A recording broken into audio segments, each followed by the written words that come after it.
سبحان اللہ والحمد للہ ولا الہ الا اللہ۔ السلام علیکم ورحمۃ اللہ وبرکاتہ۔ الحمد للہ رب العالمین والصلاة والسلام علی رسول النبی الکریم وعلی آلہ واصحابہ اجمعین، اما بعد فاعوذ باللہ من الشیطان الرجیم، بسم اللہ الرحمن الرحیم۔ لہم دار السلام عند ربہم وہو ولیہم بما كانوا یعملون ویوم یحشرہم جمیعا یا معشر الجن قد استکثرتم من الانس وقال اولیاؤہم من الانس ربنا استمتع بعضنا ببعض وبلغنا اجلنا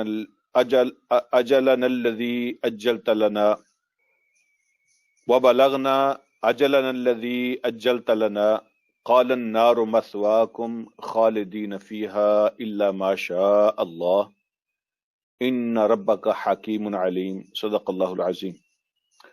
اللہم صلی علی سیدنا مولانا محمد وبارک وسلم علیہ صلاۃ سلاما کثیرا کثیرا۔ قابل احترام، قابل عزت میرے بھائیوں، قابل احترام اسلامی مائیں اور بہنیں، آج کا ہمارا سبق سورہ انعام 8واں پارہ ہے اور آیت نمبر 127 127 سے سٹارٹ ہوتا ہے۔ اللہ رب العالمین ارشاد فرماتے ہیں، وہ لوگ جو نصیحت حاصل کرتے ہیں، اللہ کو یاد کرتے ہیں، اللہ کی نصیحت کو قبول کرتے ہیں، جن کا ذکر پچھلی آیت میں ہوا، ان کے بارے میں اللہ رب العالمین ارشاد فرماتے ہیں، لہم دار السلام عند ربہم، ان کے لیے ہے دار السلام ان کے رب کے پاس، وَهُوَ وَلِيُّهُمْ بِمَا كَانُوا يَعْمَلُونَ، اور وہی ان کا ولی ہے۔ اور یہ دار السلام ان کو کس وجہ سے مل رہا ہے؟ دار السلام ان کو کیوں ملے گا؟ اس لیے کہ ان کے پاس پیسے زیادہ تھے، اس لیے کہ وہ گجر تھے، جٹ تھے، راجہ تھے، چودھری تھے، خان تھے، بٹی تھے، کیا تھے؟ تو یہ دار السلام ان کو جو ملے گا، سلامتی والا گھر، تو اللہ فرماتے ہیں اس لیے ان کو ملے گا بما کانوا یعملون، ان کے عملوں کی وجہ سے، اس لیے کہ ان کے اعمال اچھے ہوں گے، تو ان کے جو کچھ انہوں نے عمل کیے ہوں گے تو ان کے اعمال کی وجہ سے ان کو دار السلام ملے گا۔ تو یہاں دو تین چیزیں جو ہیں وہ تھوڑی سی میں ان کی وضاحت کر دیتا ہوں۔ سب سے پہلی بات اللہ نے فرمائی ہے لہم دار السلام عند ربہم، ان کے پاس سلامتی کا گھر ہے ان کے رب کے پاس، ان کے لیے سلامتی کا گھر ہے ان کے رب کے پاس۔ تو سلامتی کا گھر کون سا ہے؟ سلامتی، سلام، ایسا گھر جو ہر قسم کی آفت سے، مصیبت سے، پریشانی سے، تکلیف سے، دکھ سے محفوظ ہو، اور ہر قسم کی خرابی سے وہ مامون ہو اور پروٹیکٹڈ ہو، نہ انٹرنل نہ ایکسٹرنل، کوئی خرابی، کوئی پریشانی، کوئی دکھ، کوئی تکلیف کوئی وہاں نہیں ہوتی، اس کو کہتے ہیں دار السلام۔ تو یہ تو ظاہر بات ہے کہ ایسا گھر تو جنتی ہو سکتا ہے، لہذا دار السلام سلامتی والا گھر جنت ہے، تو ان کے لیے سلامتی والا گھر یعنی جنت ہے ان کے رب کے پاس۔ یہ تو ایک معنی ہے۔ دوسرا معنی، سلام اللہ پاک کی صفت بھی ہے، اللہ رب العالمین کی صفت بھی سلام ہے۔ تو دار السلام کا معنی ہے اللہ رب العالمین کی طرف سے وہ سلامتیاں دینے والے اس رب کی طرف سے جو خود بھی سلام ہے، اس کی طرف سے دیا ہوا، گفٹ کیا ہوا ایک خاص مقام، ایک خاص گھر اور پیلس ہوگا ان کے لیے۔ اچھا، اگلا جو لفظ ہے اس کے بھی دو مطلب ہیں۔ عند ربہم، ان کے رب کے پاس۔ عند ربہم، ان کے رب کے پاس کا مطلب یہ ہے یہ مرنے کے بعد ملنے والا ہے، یہ ان کے رب کے پاس ہے۔ جب وہ رب کے پاس واپس پہنچیں گے، ہیں تو آج بھی لوگ اپنے رب کے پاس ہی ہیں، اسی کی ملکیت ہیں، لیکن یہاں پر چونکہ اللہ رب العالمین نے انسان کو اختیار دیا ہوا ہے، اس کو اتھارٹی دی ہوئی ہے، نیکی اور بدی کا اختیار دیا ہوا ہے، لہذا وہ یہاں پہ اپنی اتھارٹی کسی نہ کسی سینس میں استعمال کرتا ہے، اپنے اختیار کو استعمال کرتا ہے، لیکن مرنے کے بعد جب واپس پہنچے گا تو وہاں اس کی اتھارٹی اختیار نہیں ہوگا، اس لیے وہ اللہ کے پاس پہنچے گا، ٹھیک ہے، وہاں صرف اللہ کا اختیار ہے۔ تو یہاں جو اللہ نے فرمایا نا کہ عند ربہم، یہ سلامتی والا گھر ان کے رب کے پاس ہے، یعنی مرنے کے بعد ملنا ہے۔ تو یہ لفظ بتا رہا ہے کہ کچھ لوگ تو نقد تلاش کر رہے ہیں ہر چیز کو، میں نے نماز پڑھی ہے، عبادت کی ہے، رب کی اطاعت کی ہے، رب کا حکم ماننا ہے، حلال حرام کا خیال رکھا ہے، تو مجھے نقد اللہ دے۔ یہاں تو لوگ نقد کی تلاش میں ہیں، اور اگر نقد نہیں ملتا تو شیطان کے بہکاوے میں آ جاتے ہیں، شیطان کو کہتا ہے دیکھا تمہیں کچھ نہیں ملا، ہے ہی کچھ نہیں، ملنا کیا تھا؟ تو شیطان یہ بہکاتا ہے ہی کچھ نہیں۔ تو اللہ فرماتے ہیں نقد تلاش نہ کرو، وہ تمہارے رب کے پاس ہے، جب وہاں پہنچو گے تمہیں سب کچھ نظر آ جائے گا۔ یہ اس کا ایک معنی ہے۔ دوسرا معنی یہ ہے عند ربہم، یہ سلامتی والا گھر ان کے رب کے پاس ہے، تم غیروں کے پاس تلاش کر رہے ہو، تم دوسروں کے پاس ڈھونڈ رہے ہو، یہ تو رب کے پاس ہے۔ اس کو دینے کا اختیار تو اللہ پاک کے پاس ہے، جس کو چاہتا ہے وہ دارالسلام عطا فرما دیتے اور جب چاہے عطا فرما دے۔ کسی کو دنیا میں بھی اگر وہ چاہے نقد بھی تو اس کو روکنے والا کوئی نہیں ہے، وہ اس کی کچھ جھلکیاں دنیا میں بھی دکھا دیتا ہے دارالسلام کی۔ مثال کے طور پہ آپ نے دیکھے ہوں گے کچھ لوگ مثلا انبیاء ہیں، اولیاء ہیں، اللہ کے دوست ہیں، جو اللہ کا قرب ان کو حاصل ہوتا ہے تو وہ ہر حال میں سکون میں ہوتے ہیں، ہر سچویشن کے اندر وہ خوش ہوتے ہیں، اطمینان ہوتا ہے ان کو، یہ اللہ کی خاص عطا ہوتی ہے، اور ان کی یہ دنیا بھی سلامتی والی بنی ہوتی ہے۔ اللہ فرماتے ہیں عند ربہم، وہ رب کے پاس ہے، کسی کو یہاں بھی جھلکیاں دکھا دیتا ہے، اور لیکن اصل اس کی جگہ جو ہے وہ آخرت ہے۔ تو جو چیز رب کے پاس ہے وہ رب کے پاس سے ہی ملے گی، وہ دوسروں کے پاس سے نہیں ملے گی۔ کہاں ڈھونڈ رہے ہو، کدھر جا رہے ہو؟ جہاں پر ہے وہاں ڈھونڈو۔ لہم دار السلام عند ربہم، ان کے لیے سلامتی کا گھر ان کے رب کے پاس ہے۔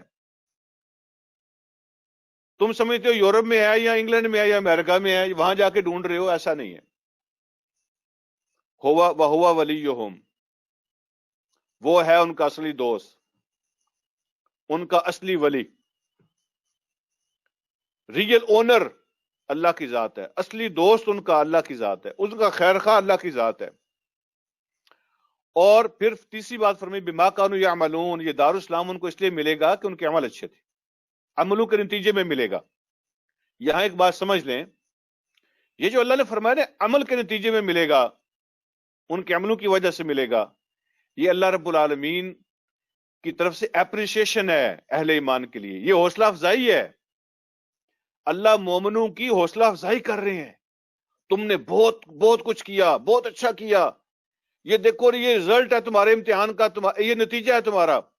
حالانکہ آپ سب جانتے ہیں کہ جو جنت ملے گی وہ اللہ کے فضل سے ملنی ہے، اللہ کی رحمت سے ملنی ہے، اللہ کے فضل سے ملنی ہے۔ ہمارے عمل اس کی قیمت نہیں بن سکتے، وہ تو اللہ نے اپنے فضل سے عطا فرمانی ہے، ہوگی تو اللہ کے فضل سے۔ لیکن اللہ جگہ جگہ مومنوں کی حوصلہ افزائی کے لیے کہتے ہیں تم نے کام بھی بہت اچھے کیے ہیں، تمہارے اعمال بھی بہت اچھے تھے، یہ تمہارے عملوں کا نتیجہ ہے، تاکہ وہ خوش ہو جائیں کہ یہ ہماری کمائی ہے، یہ ہم نے کمایا ہے، اللہ نے ہمیں جو ہے نا یہ ہمارے عملوں کے نتیجے میں عطا فرمایا۔ اگلی بات، یہ پہلا پوائنٹ تھا، یہاں پہ دو تین چیزیں جو میں نے آپ سے عرض کرنی تھی۔ رب کا وعدہ غلط نہیں ہو سکتا، جب اس نے کہہ دیا ہے کہ ان کے لیے ان کے رب کے پاس دارالسلام ہے، اس کا مطلب ہے، پھر شک نہ کرو، ڈاؤٹڈ نہ ہو جاؤ، یقین رکھو ملے گا۔ وَيَوْمَ يَحْشُرُهُمْ جَمِيعًا، اور اس دن کیا ہوگا جس دن اللہ سب کو اکٹھا کرے گا۔ سب کو کا مطلب انسانوں جنوں کو بھی ہے سب کو، اور سب کو کا مطلب اگلے پچھلے سارے، اور سب کو کا مطلب نیک بد سارے، ہر قسم کے نیکوں کو بھی بروں کو بھی، انسانوں کو بھی جنوں کو بھی، اگلوں کو بھی پچھلوں کو بھی، سب کو اللہ اکٹھا کرے گا. اور پھر وہاں اللہ فرمائے گا یا معاشر الجن، اے جنوں کے گروہ، قد استکثرتم من الانس، تم نے انسانوں پر اپنا خوب ہاتھ صاف کیا، انسانوں پر تم نے ان کو بڑے بہت سے لوگوں کو تم نے شکار بنایا، انسانوں میں سے تم نے بہت سے لوگوں کو اپنا شکار کیا. تو یہاں جنوں سے مراد شیطان ہے. اے شیطانوں کے گروہ، تم نے انسانوں میں سے بہت سے لوگوں کو اپنا شکار بنایا اور ان پہ ہاتھ صاف کیا اور ان کو استعمال کیا. وقال اولیاؤہ من الانس، اور انسانوں میں سے جو شیطانوں کے دوست بنے ہوں گے اس دنیا میں، وہ کہیں گے، جو انسانوں میں سے شیطانوں کے دوست بنے ہوں گے وہ کہیں گے، ربنا استمتع بعضنا ببعض، اے اللہ ہم نے ایک دوسرے سے خوب فائدے اٹھائے، ہم نے ایک دوسرے کی بڑی مدد کی، ہم نے ایک دوسرے سے خوب فائدے اٹھائے.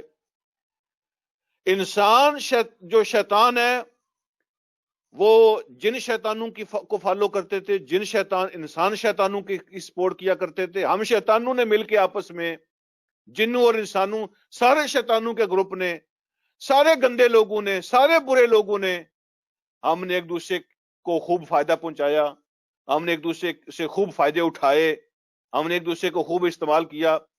استمتع، یہ لفظ متاع سے نکلا. متاع کا معنی ہوتا ہے سامان. سامان کا مطلب یہاں با محاورہ ترجمہ اس کا فائدے اٹھانا ہے، بینیفٹ لینا. پھر وہ کہیں گے وَبَلَغْنَا أَجَلَنَا الَّذِي أَجَّلْتَ لَنَا، اور بالآخر ہم اپنی اس مدت کو پہنچ گئے جو اے اللہ آپ نے ہمارے لیے مدت مقرر کی تھی. بالآخر ہم اپنے اس انجام کو، اس اینڈ تک پہنچ گئے، اس مدت کو پہنچ گئے جو آپ نے ہمارے لیے مقرر کی تھی. اب ہم اپنی آنکھوں سے سب کچھ دیکھ رہے ہیں. تو اللہ پھر کیا اعلان فرمائیں گے جب وہ خود اقرار کر لیں گے، خود اقرار کر لیں گے ہم نے ایک دوسرے کی سپورٹ کی، ایک دوسرے سے فائدے اٹھائے، ہم مجرم ہیں، ہم مانتے ہیں، ہم اس مقام تک پہنچے. اللہ پھر اعلان فرمائیں گے، قال، اللہ فرمائیں گے، النار مثواکم، جاؤ پھر تمہارا ٹھکانہ آگ ہے، تمہاری جو فائنل ڈیسٹینیشن ہے نا وہ آگ ہے. خالدین فیہا، وہ ہمیشہ ہمیشہ اس آگ کے اندر رہنے والے. نہ وہ خود ان کے پاس اتنی طاقت ہوگی وہاں سے نکلے، نہ ان کو نکالنے میں کوئی مدد کر سکے گا. الا ماشاء اللہ، سوائے اس کے جو اللہ چاہے. اس کا کیا مطلب ہے؟ سوائے اس کے جو اللہ چاہے، یعنی انسانوں میں سے وہ لوگ جنہوں نے شیطانوں کی پیروی کی ہوگی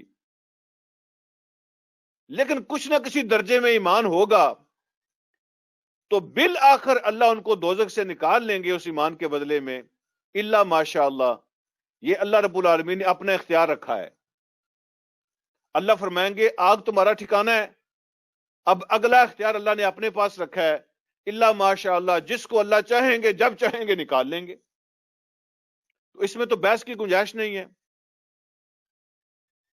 ان کے عمل تو ایسے ہیں کہ ان کے لیے فیصلہ ہوگا آگ کا. اس کے بعد اب اللہ کی اتھارٹی ہوگی. الا ماشاء اللہ، جس کو اللہ چاہیں گے جب چاہیں گے جتنی مدت کے بعد چاہیں گے نکال لیں گے. یہ اللہ کی اتھارٹی ہے، یہ اللہ کا اختیار ہے، اس پہ کوئی سوال نہیں کر سکتا. ان ربک حکیم علیم، لیکن جو تیرے رب کے فیصلے ہوتے ہیں وہ ایسے نہیں ہوتے. تیرے رب کے فیصلے حکمت کی وجہ سے ہوتے ہیں اور علم کی وجہ سے ہوتے ہیں. تیرا رب وائز بھی ہے اور آل نوئنگ بھی ہے، وہ ہر چیز کو فلی، اس کا علم ایکوریٹ ہے، اور وہ اپنے ایکوریٹ نالج کی بیس پہ سارے فیصلے کرتا ہے، علم کی بنیاد پہ سارے فیصلے کرتا ہے، اور حکمت کی بنیاد پہ سارے فیصلے کرتا ہے. جیسے وہ مناسب سمجھے گا جب چاہے گا علم کی بنیاد پہ سارے فیصلے فرمائے گا، اور جس کو چاہے گا جب چاہے گا نکال لے گا۔ اب جو اگلا حصہ ہے اس کو بھی سمجھیں، یہ بھی آج کے سبق کا بڑا اہم حصہ ہے، اس پہ بھی میں تھوڑی سی آپ کی ایکسٹرا توجہ چاہوں گا۔ اللہ فرماتے ہیں وَكَذَلِكَ نُوَلِّي بَعْضَ الظَّالِمِينَ بَعْضًا بِمَا كَانُوا يَكْسِبُونَ۔ یہ لفظ نولی جو ہے نا، یہ ولی سے نکلا ہوا ہے، اس کا معنی دوستی ہوتا ہے، تعلق، سرپرستی، مدد کرنے والے، اولیاء، ولی، اسی سے نولی نکلا ہے۔ اللہ فرماتے ہیں ہمارا طریقہ یہ ہے وَكَذَلِكَ نُوَلِّي بَعْضَ الظَّالِمِينَ بَعْضًا، اوپر بات ہوئی نا کہ جو انسانوں میں سے شیطانوں کے فالورز ہیں اور جو شیطان ہے وہ وہاں اکٹھے ہوں گے، ایک دوسرے کی دوستی کا اقرار کریں گے۔ اللہ فرماتے ہیں ہمارا طریقہ یہی ہے وَكَذَلِكَ نُوَلِّي بَعْضَ الظَّالِمِينَ بَعْضًا، اس دنیا میں ہم ایسا کرتے ہیں کہ وہاں بھی ایسا ہی ہوگا قیامت کے دن کہ ہم ظالموں کو ظالموں کا ساتھی بنا دیں گے۔ ہم ظالموں کو ظالموں کا ساتھی بنا دیں گے۔ جو دنیا میں ہماری پارٹیز ہوتی ہیں نا، تو اس کی بیس پہ وہاں فیصلے نہیں ہوں گے کہ مسلم لیگ والے اکٹھے ہو جاؤ، پیپل پارٹی والے اکٹھے ہو جاؤ، تحریک انصاف والے آ جاؤ، ڈیموکریٹک والے آ جاؤ، جماعت اسلامی والے آ جاؤ، فلاں آ جاؤ، ایسے فیصلے نہیں ہوگا۔ اللہ رب العالمین ایسے فیصلہ فرمائیں گے کہ جو انصاف والے ہیں، عدل والے ہیں، اللہ کی اطاعت والے ہیں، وہ کسی بھی پارٹی میں ہوں، وہ جمع ہو جاؤ، اور وہ جو ظالم ہیں، فسادی ہیں، وہ الگ ہو جاؤ۔ تو وہاں پہ فیصلے اخلاق اور کردار کی بنیاد پہ ہوں گے، پارٹیوں کی بنیاد، دنیا کی پارٹیوں کی بنیاد پہ نہیں ہوں گے، اخلاق اور کردار کی بنیاد پہ ہوں گے۔ اللہ فرماتے ہیں ہم ظالموں کو ظالموں کے ساتھ ملا دیں گے۔ ظالموں کا گروپ الگ ہوگا، شروع سے لے کے آخر تک جتنے ظالم ہوں گے ان کا گروپ الگ ہوگا، باقیوں کا گروپ الگ ہوگا۔ ایک تو یہ مانا۔ کیوں ایسا کریں گے؟ بما کانوا یکسبون، اللہ فرماتے ہیں ہم نے جو انہوں نے کمائی کی ہوگی دنیا میں، تو ان کی کمائی کی بنیاد پہ ان کی پارٹی وہاں بنے گی۔ ان کے کسب، ان کے اعمال، جو کچھ انہیں کمایا ہوگا اس کی بنیاد پہ وہاں پارٹی بنے گی۔ گروپ قیامت کے دن الگ الگ ہو جائیں گے۔ ایک مطلب تو یہ ہے۔ دوسرا مطلب وَكَذَلِكَ نُوَلِّي بَعْضَ الظَّالِمِينَ بَعْضًا بِمَا كَانُوا يَكْسِبُونَ، اللہ فرماتے ہیں دنیا میں بھی ہمارا قانون یہ ہے کہ ہم ظالموں کو ظالموں کا ساتھی بنا دیتے ہیں ان کے عملوں کی وجہ سے، کیونکہ ان کے کام ایک جیسے ہوتے ہیں، تو ان کے ذہن ایک جیسے ہوتے ہیں، ان کی سوچ ایک جیسی ہوتی ہے، ایک دوسرے کو وہ سپورٹ کرتے ہیں۔ دنیا میں ظالم ظالم کی سپورٹ کرتا ہے۔ مجھے اس کی مثالیں دینے کی ضرورت نہیں ہے، مجھے اس کی مثالیں دینے کی ضرورت نہیں ہے۔ ظالم نعوذ باللہ چاہے وہ سو کال مسلمان ہو یا نان مسلم ہو، چونکہ ظالموں کے مفادات ایک جیسے ہوتے ہیں، وہ ایک دوسرے کو پروٹیکٹ کرتے ہیں۔ کتنے مسلمان حکمران ہیں، سو کال مسلمان ہیں، لیکن وہ دنیا میں ظالموں کے نمائندے ہیں اور ظالموں کے مفادات کو پروٹیکٹ کرتے ہیں۔ وَكَذَلِكَ نُوَلِّي بَعْضَ الظَّالِمِينَ بَعْضًا بِمَا كَانُوا يَكْسِبُونَ، کیونکہ ان کی سوچ، ان کی فکر، ان کے کام ایک جیسے ہوتے ہیں۔ اللہ فرماتے ہیں ظالم ظالم کو پروٹیکٹ کرتا ہے دنیا میں، ان کو ہم ساتھی بنا دیتے ہیں۔ تیسرا مطلب، اس آیت کا ایک اور مطلب بھی ہے، یعنی ظالموں کی آپس میں دوستیاں ہوتی ہیں، یہ مطلب ہی ہے، اس لیے کہ ان کے کام ایک جیسے ہوتے ہیں، ایک دوسرے کے ساتھی ہوتے ہیں۔ قیامت میں بھی ایسا ہی ہوگا۔ دوسرا مطلب اس کا تیسرا بلکہ وَكَذَلِكَ نُوَلِّي بَعْضَ الظَّالِمِينَ بَعْضًا بِمَا كَانُوا يَكْسِبُونَ، نولی کا ایک معنی مسلط کرنا بھی ہے، مسلط کرنا۔ مقابلہ کروانا. اللہ فرماتے ہیں ہم ظالموں کو ظالموں کے ذریعے سے برباد بھی کرتے ہیں، آپس میں ان کو لڑا دیتے ہیں، سزا بھی دیتے ہیں. جب ظالم اپنے حد سے بڑھتے ہیں نا تو ہم کسی اور ظالم کو اس سے ٹکرا دیتے ہیں اور وہ دونوں برباد ہو جاتے ہیں. یہ بھی اللہ کا قانون ہے. ہم ظالموں کو ظالموں پہ مسلط کر دیتے ہیں اور ظالموں کو ظالموں کے ذریعے سے سزا دیتے ہیں. ہم ظالموں کو ظالموں کا ساتھی بنا دیتے ہیں. میں تھوڑے آسان لفظوں میں اس کا مطلب بیان کرتا ہوں. مسلط کرنے کا معنی، اگر لوگ ظالم ہو جائیں نا تو اللہ ان پہ ظالم حکمران مسلط کر دیتا ہے. تو ظالموں کو ظالموں کا ولی اور حکمران بنا دیتے ہیں.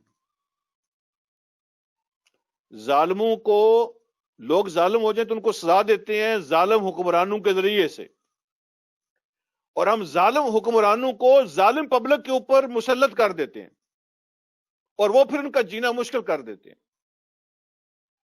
یہ ہے مسلط کرنا. ہم ظالموں کو ظالموں کا ولی بنا دیتے ہیں، حکمران بنا دیتے ہیں، انچارج بنا دیتے ہیں، اور وہ فیصلے کرتا ہے ان پہ مسلط ہو کے. جب پبلک ظالم ہوتی ہے، حکمران بھی ظالم ہوتے ہیں، تو وہ ان کو سزا دیتا ہے، پھر ان کی سزا ہوتی ہے.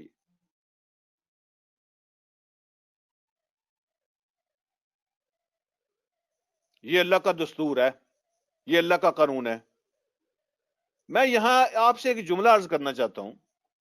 بعض اوقات ایسا ہوتا ہے کہ ہم حالات کی خرابی جو ہے نا وہ باہر تلاش کرتے ہیں. حالات کی خرابی کی وجہ اس کو ہم باہر تلاش کرتے ہیں، لیکن اکثر اوقات ایسا ہوتا ہے کہ وہ حالات کی جو خرابی کی وجہ ہے نا وہ ہمارے اپنے اندر ہوتی ہے.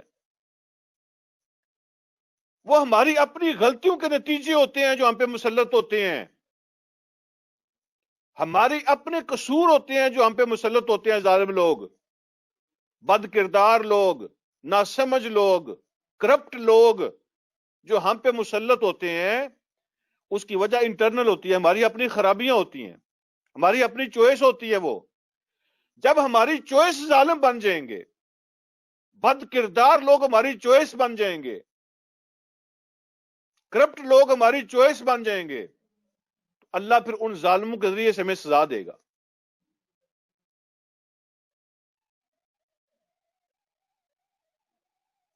حضور علیہ الصلوۃ والسلام کی ایک حدیث ہے.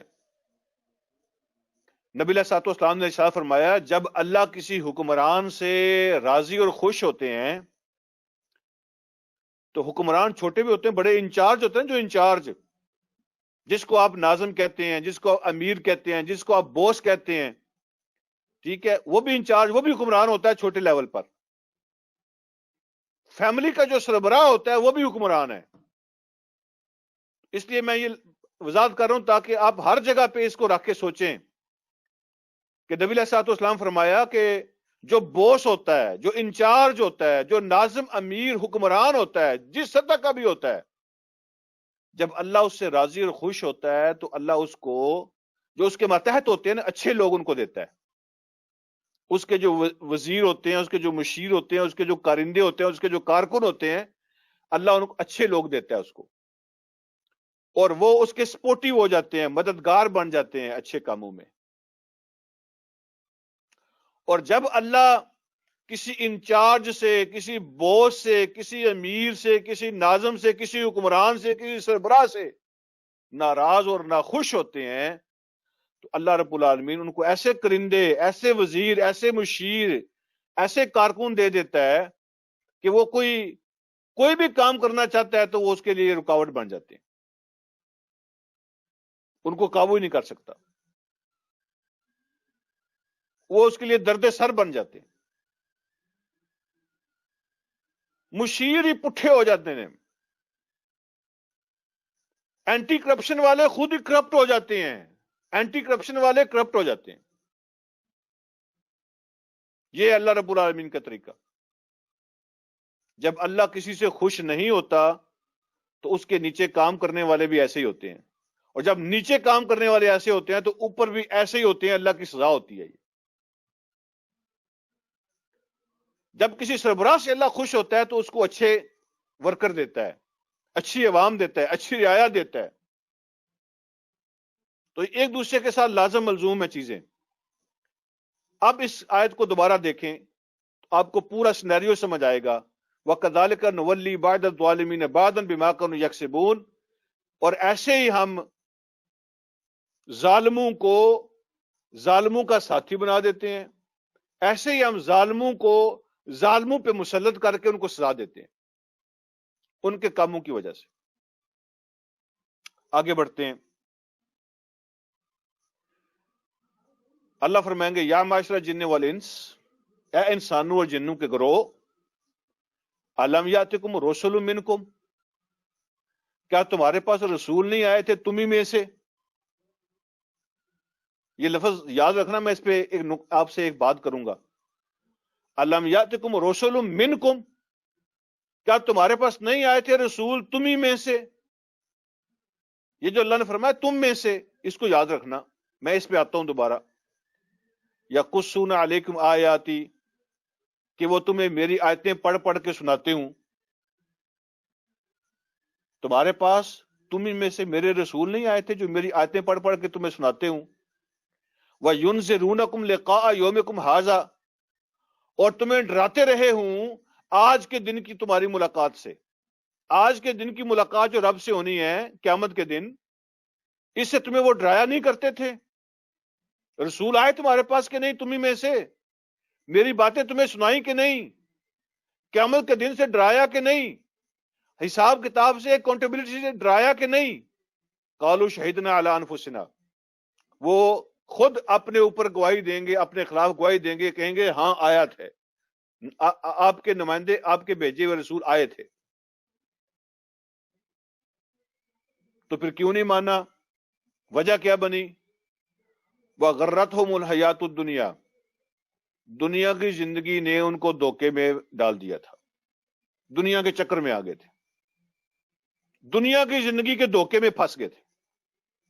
وَشَهِدُوا عَلَىٰ أَنفُسِهِمْ، اور اپنے خلاف خود ہی وہ گواہی دیں گے کہ قصور ہمارا ہے، اور خود ایکسپٹ کریں گے انہم کانوا کافرین، کہ وہ کافر تھے، انکار انہوں نے کیا تھا، میسج ہمیں ملا تھا.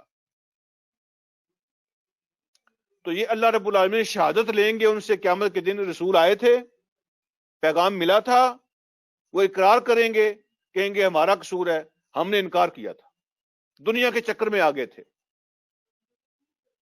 اب یہاں جو میں بات آپ سے عرض کرنا چاہتا تھا وہ یہ ہے، اللہ فرماتے ہیں اے جنوں اور انسانوں، کیا تمہارے پاس تم ہی میں سے رسول نہیں آئے تھے؟ تو پوائنٹ یہ ہے کہ کیا رسول جنوں میں سے بھی ہوتے ہیں؟ رسالت ہے جنوں میں بھی؟ جن بھی رسول ہوتے ہیں؟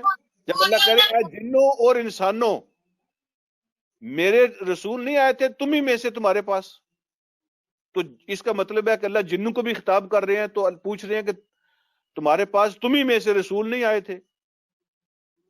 اس کا مطلب ہے کہ کیا رسالت جنوں میں ہوتی ہے؟ جن رسول ہوتے ہیں کہ صرف انسانی رسول ہوتے ہیں؟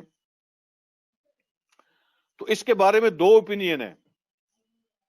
ایک اوپینین یہ ہے کہ رسالت اور نبوت جنوں کے لیے نہیں ہے، صرف انسان ہیں جو نبی اور رسول بنتے ہیں. اور یہاں رسول ان کا معنی میسنجر ہے، نمائندے، جو انسان جو رسول اور نبی بن کے آتے ہیں ان کا پھر میسج سن کے سمجھ کے جو آگے نمائندے بن کے اپنی قوم کو دعوت دیتے ہیں جن. تو اللہ نے ان نمائندوں کو بھی رسول کہا، کیونکہ نمائندے کا معنی رسول ہوتا ہے، رسول کا معنی نمائندہ ہوتا ہے. تو ایک اوپینین یہ ہے کہ جنوں میں رسالت اور نبوت نہیں ہے، وہ صرف انسانوں میں ہے. دوسرا اوپینین بڑا لاجیکل ہے اور ایکولی سٹرانگ ہے. وہ یہ ہے، آپ سب کو پتا ہے کہ آدم علیہ الصلوۃ والسلام سے بھی ہزاروں سال پہلے سے اللہ نے جنوں کو پیدا کیا ہوا ہے. آدم علیہ الصلوۃ والسلام سے بھی ہزاروں سال پہلے اللہ نے جنوں کو پیدا کیا ہوا ہے. تو جن بھی انسانوں کی طرح اللہ نے ان کو بھی اختیار اور اتھارٹی اور چوائس اور اختیار دیا ہوا تھا نیکی اور بدی کا اپنی مرضی سے، تو کیا اللہ نے ان کی ہدایت کا بندوبست نہیں کیا ہوگا؟ ڈیفینیٹلی کیا ہوگا. تو ان کی ہدایت کا ذریعہ کیا ہوگا؟ ان کے اپنے رسول اور ان کے اپنے نبی. اور یہ بھی لاجیکل ہے کہ اگر جنوں کے پاس انسان رسول آ جائیں تو جن کہہ سکتے ہیں اللہ اس کی تو نیچر ہی مختلف ہے، ہماری نیچر ہی مختلف ہے، اس کے تقاضے ہو رہے ہیں، ہمارے تقاضے ہو رہے ہیں، اس کی ضرورتیں ہو رہے ہیں، ہماری ضرورتیں ہو رہے ہیں، یہ کچھ اور باتیں کرتا ہے، ہماری کچھ اور باتیں ہیں. تو نبی جو ہوتے ہیں نا وہ عمل کر کے دکھانا ان کا کام ہوتا ہے. تو جنوں کی چونکہ نیچر مختلف ہے تو وہ کہہ سکتے ہیں اللہ یہ تو انسان نبی ہے، اس کے تو مسئلے اور ہیں، ہمارے مسئلے اور ہیں. اللہ رب العالمین نے جنوں کی ہدایت کے لیے بھی جنوں میں سے رسالت و نبوت کا بندوبست کیا. یہ نہ قرآن کے خلاف ہے نہ کسی حدیث کے خلاف ہے، یہ ایکولی اسٹرانگ اوپینین ہے. لیکن امام الانبیاء جو ہیں صلی اللہ علیہ وسلم، آپ کی یہ شان ہے کہ آپ پوری کائنات کے نبی ہیں، آپ جنوں کے بھی نبی ہیں، آپ انسانوں کے بھی نبی ہیں.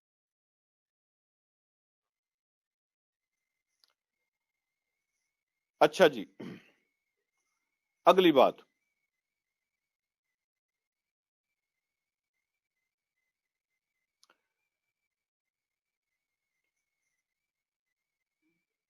ذالکا، یہ اللہ گواہی ان سے کیوں لیں گے؟ ان سے کیوں پوچھیں گے تمہارے پاس آئے تھے رسول کے نہیں آئے تھے؟ انہوں نے میرا پیغام پہنچایا تھا کہ نہیں پہنچایا تھا؟ قیامت کے بارے میں ڈرایا تھا کہ نہیں ڈرایا تھا؟ اللہ کیوں پوچھیں گے یہ؟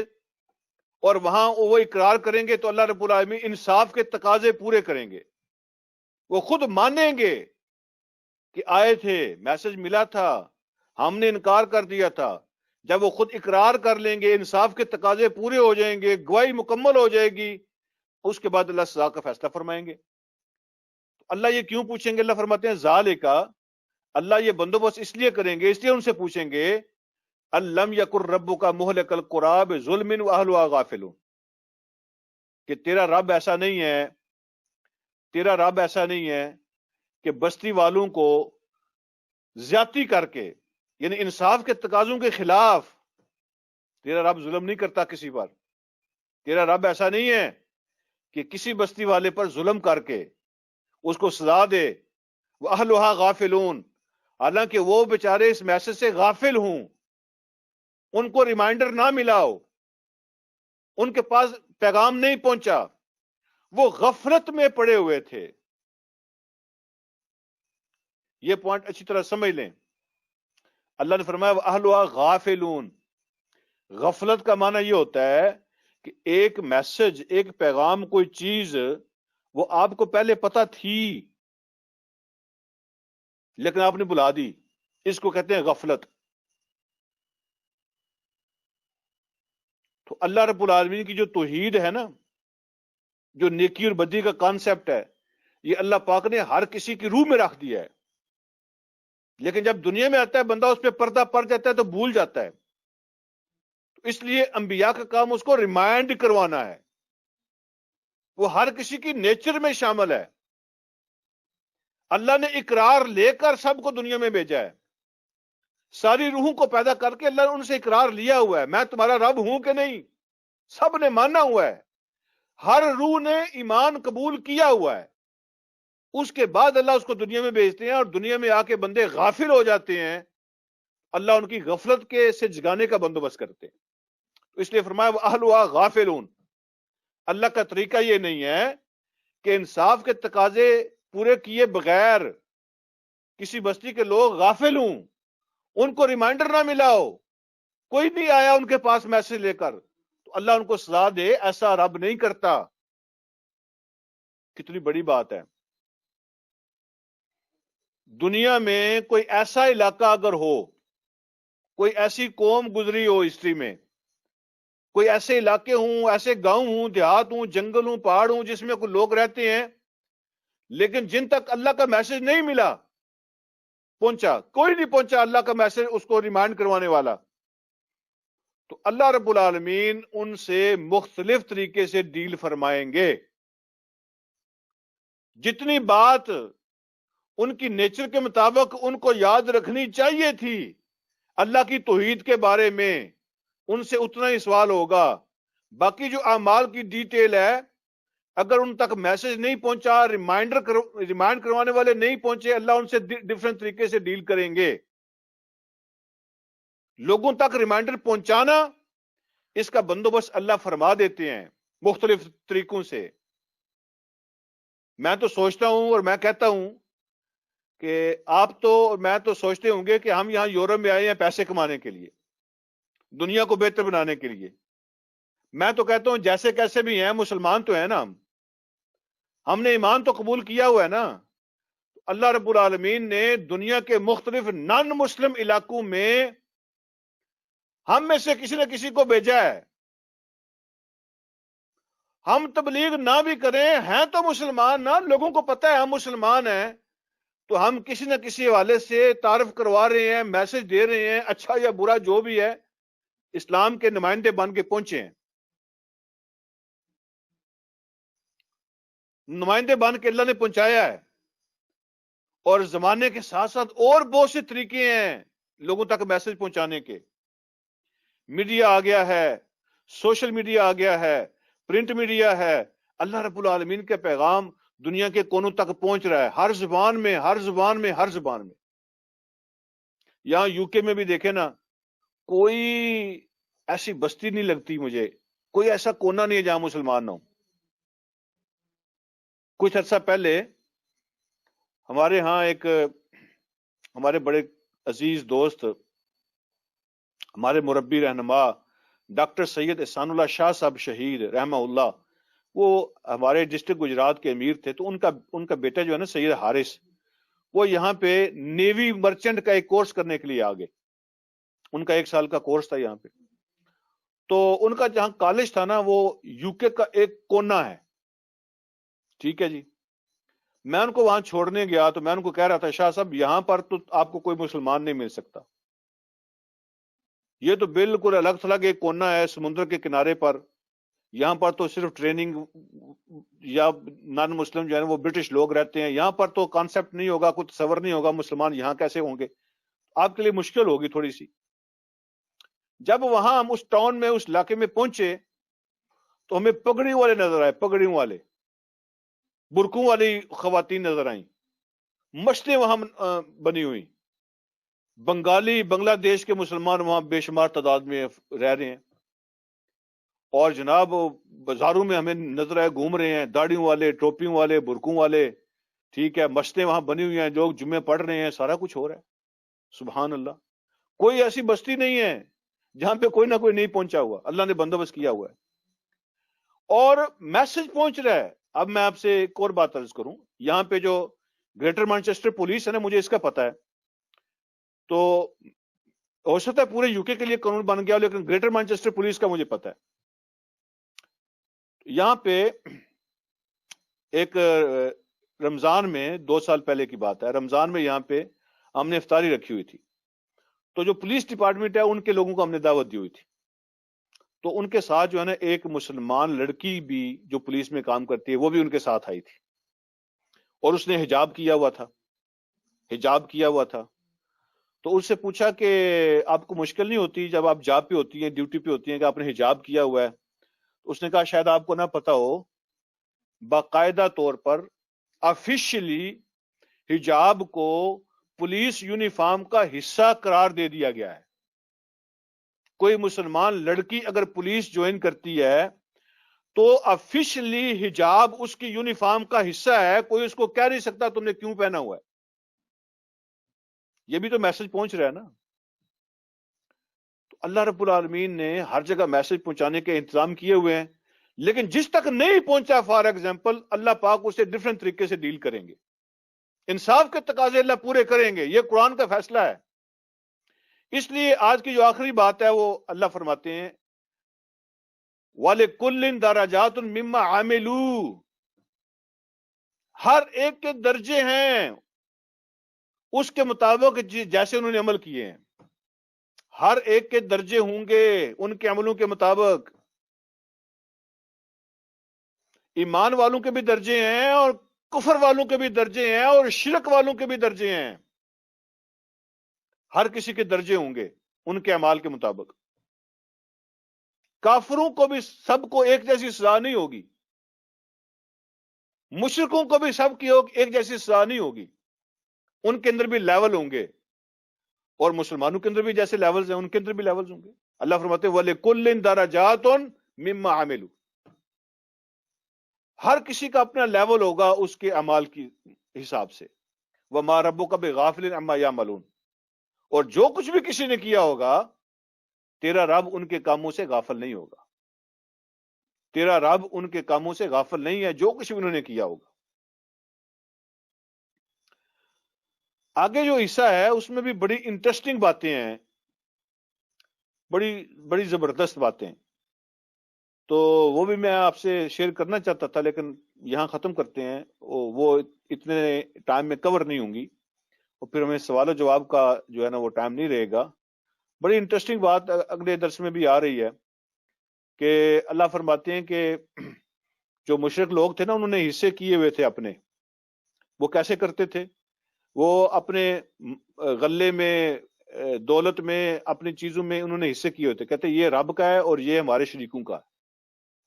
اور اگر کسی وقت وہ جو رب والا حصہ تھا نا وہ اگر ضائع ہو جاتا, غلہ یا دولت ضائع ہو جاتی, وہ کہتے خیر ہی ہے, رب کو تو نہیں چاہیے, کوئی بات نہیں, ہو گیا تو کوئی, اللہ کو پیسے, اللہ نے پیسوں کو کیا کرنا ہے.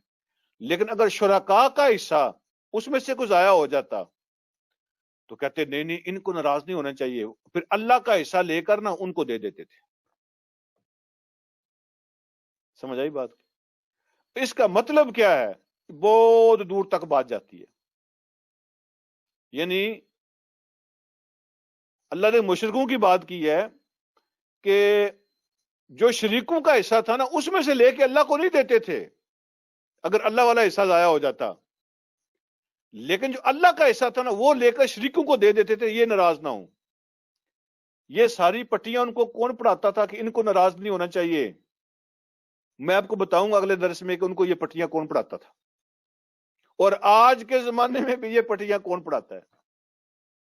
اور پھر یہ کہ اللہ کا حصہ شریکوں کو کیسے جا رہا ہے, میرے اور آپ کے حصوں میں سے بھی, وہ بھی میں آپ سے عرض کروں گا کہ ہم اللہ کا حصہ شریکوں کو دوسروں کو کیسے دے رہے ہیں. اس کے بارے میں اللہ فرمائے ساء ما یحکمون, بہت برا فیصلہ ہے جو تم کر رہے ہو. تو اگلے درس میں انشاءاللہ یہ ایکسپلور کریں گے یہ برا فیصلہ ہم کیسے کر رہے ہیں کہ جو اللہ کا حصہ ہے وہ شریکوں کو کیسے جا رہا ہے. میں آپ کو بتاؤں گا ہر چیز کے تھوڑی سی تفصیل انشاءاللہ. اللہ مجھے اور آپ کو سمجھنے کے عمل کی توفیق عطا فرمائے. وآخر دعوانا الحمدللہ رب العالمین.